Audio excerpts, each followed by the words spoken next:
Falcon and Winter Soldier Episode 1. I generally and mostly really like this episode because, for the most part, this was mainly about setting up this show. That is all that they were really trying to accomplish, and I think it worked very well. It almost plays like the season premiere of a show that had been on for a couple seasons, but I guess that's true for like the Marvel stuff. They really just set everything up. You know, what's Falcon up to? What's he doing with the shield? What's Bucky the Winter Soldier up to? Like, you see all the stakes. You understand where these characters are, which is really important for the rest of the show, really.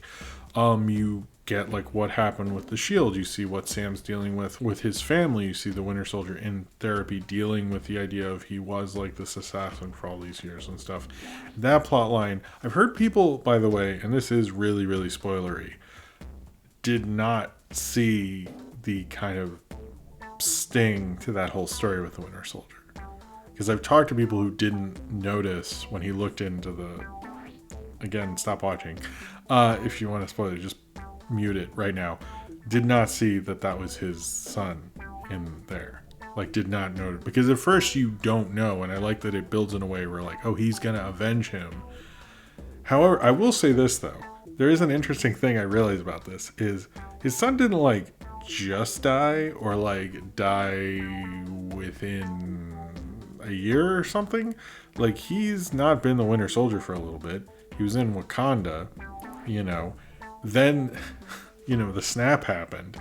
So, like, at earliest, this was 7 years ago, right? I mean, I don't know. The way he talks about it is mourning it makes it sound like it happened recently. I'm not saying people need to mourn very quickly or something like that. I just, maybe the old guy went, but it just felt, that part I noticed they didn't really acknowledge because they kept acting like it wasn't, but whatever. But I really like the Winter Soldier plotline because it established where he is mentally, who he is as a person, where he is with all this. The Falcon storyline, although has a great action sequence and a lot with the military, which I noticed there's a lot more questioning of Marvel's involvement with the military, which I do expect more video essays and all that to come out because the show is so military based. And we've been seeing a lot of discussions on Twitter, which is totally natural. We get more of where Falcon is at with his family, where he's at, where personally he's at and everything, but less about him mentally. We're getting where Winter Soldier is mentally. We're not getting as much Falcon. And I think there was kind of a mistake in that. And also leading to the end of it, because when you get to the end of it, he, gives the shield to the Smithsonian, which I actually think is a rightful thing to do. And one thing it doesn't also get into is Falcon has an identity.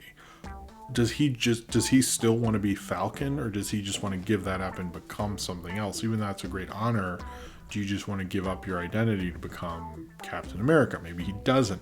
They don't really get into that.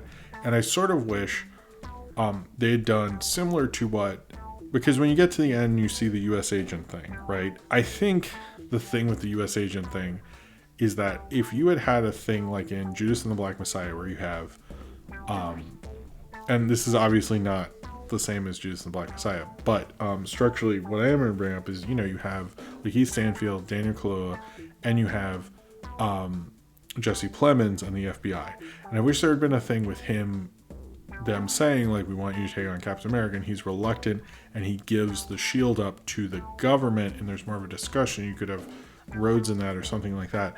But because I get maybe Marvel does not want to disparage the government or make them look negative in a certain way, they don't have those discussions. You just get this random thing at the end. And although I thought it sets everything up well, when you really think about it, they could have explored that a little better.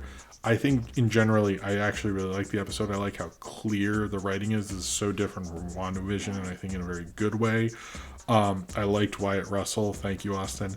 In that, the flag smasher thing, I think that has to do with U.S. agent. And if you watch Trailer Drake's video about, or Comic Drake, video about that, He kind of gets into that U.S. agent had these goons and things like that. It might be like a play with the U.S. government and things like that.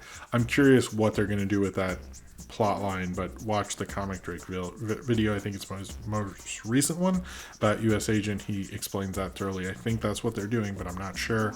But overall, I liked the storytelling potential in this. I like how they did it. I'm also like, I think the motivations, the writing in this, I sort of want to see where the other 5 episodes play out and explain like the plots because it feels like they're setting things up, but I don't know how they're going to do it next. It feels pretty good.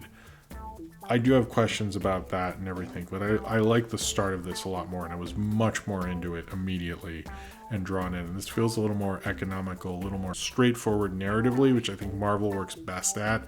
And I think this could, be a really cool show. I'm curious about, I think this might be the big, really great Marvel show, and I think this is the one that might hold up to repeat viewings as well. At least that's how I feel in the first one. We'll see where it goes from here, but right now I feel very positive on that.